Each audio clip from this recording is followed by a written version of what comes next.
మండలంలో 3 పువ్వులు 6 కాయలుగా పెరిగింది. ఆ పువ్వులు కాయలు అలాగే ఉండాలంటే మీ ఓటు బాబా నామాలు పెడతారా? ఆ 3 ముక్కలు ఏమిటో మా అయ్యగారు సెలవిస్తారు. 1 మనిషి బతకటానికి కావాల్సింది కూడు. 2 నలుగురిలో కలిసి తిరగటానికి కావాల్సింది గుడ్డ. 3 ఎండకి వానకి తట్టుకోవడానికి కావాల్సింది కొంప. ఈ రోజు మన దేశాన్ని పట్టి పీడిస్తున్న సమస్యలు ఈ 3. అవును, నేను ఈ 3 తీరుస్తున్నాను కాబట్టి మీ ఓట్లన్నీ 3. ఏంటి అది దేవుడు రగింప? ఉండండి, తప్పుకోండి తప్పుకోండి తప్పుకోండి. రే అదేంట్రా అది దేవుడు రగింప?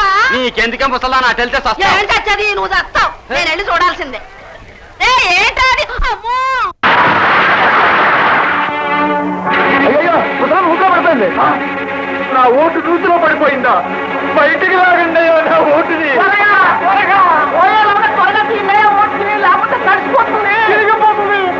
రాదమ్మా రాదమ్మా, మీ అమ్మ కాలు జారి నూతిలో పడిపోయింది. అమ్మో నేను నూతులో పడిపోయా, నన్ను కాపాడండి బాబోయ్, నన్ను కాపాడు.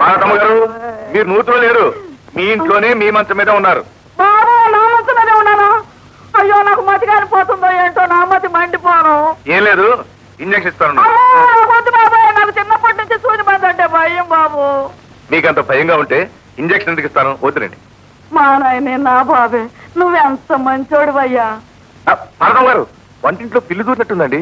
అమ్మో పిల్ల, ఆ పొయ్యి మీద పాలుండయి, ఎక్కడ తాగిపోద్దో ఏంటో, దీని నోరు వాడా. పార్వతమ్మ గారు, పిల్లి లేదు ఏం లేదు, మీకు ఇంజక్షన్ ఇవ్వడానికి అలా అన్నాను. ఇచ్చేసావా? అమ్మో నొప్పి నొప్పి తెగుడట్ట పొయ్యిపోతుందా? పార్వతమ్మ గారు, నొప్పి అన్నారంటే ఆ నొప్పి తగ్గడానికి ఇంకో ఇంజక్షన్ ఇస్తాను. చూడండి, 2 రోజులు మీరు ఎక్కువ పని చేయకూడదు, మంచం దిగి తిరగకూడదు, మంచం మీద పడుకోండి. పార్వతమ్మ గారు, మీరు ఒక్కరేనా? మీకు సాయం చేసేవాడు ఎవరు లేరా? నాకేం బాబు, ఒక కూతురుంది, పక్కూళ్ళో పంతులమ్మ పని చేస్తుంది. పొద్దున్న వెళ్తుంది, సాయంత్రం ఎప్పుడో వస్తుంది. నీకెందుకమ్మా ఈ కష్టం అంటే, చదువుకున్న నలుగురికి నేర్తాలకే కదా అంటది.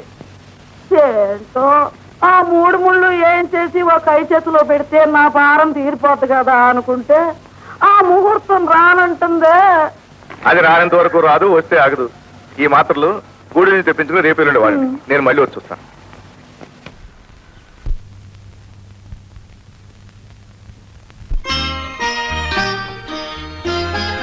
ఏమిటి మీ ఫీజు? నా ఫీజు సంగతి తర్వాత, ముందు ఈ డబ్బుతో మీ అమ్మగారికి మందులు తెప్పించండి. అది కాదండి, మీరు ఆ ఊరి నుంచి శ్రమ పడొచ్చారు. వచ్చింది డబ్బు తీసుకోవడానికి కాదు, వైద్యం చేయడానికి. మీరు ఆ రోజు స్కూల్కి వచ్చినప్పుడు మిమ్మల్ని అపార్థం చేసుకుని మీ మనసును బాధ పెట్టాను, నన్ను క్షమించండి. ఇందులో క్షమించడానికి ఏముందండి?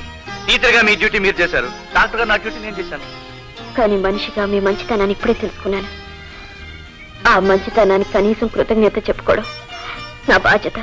చెప్పుకుంటే తీరిపోతుంది, మనసులోనే దాచుకుంటే అది మనుషులు ఇంకా దగ్గర చేస్తుంది.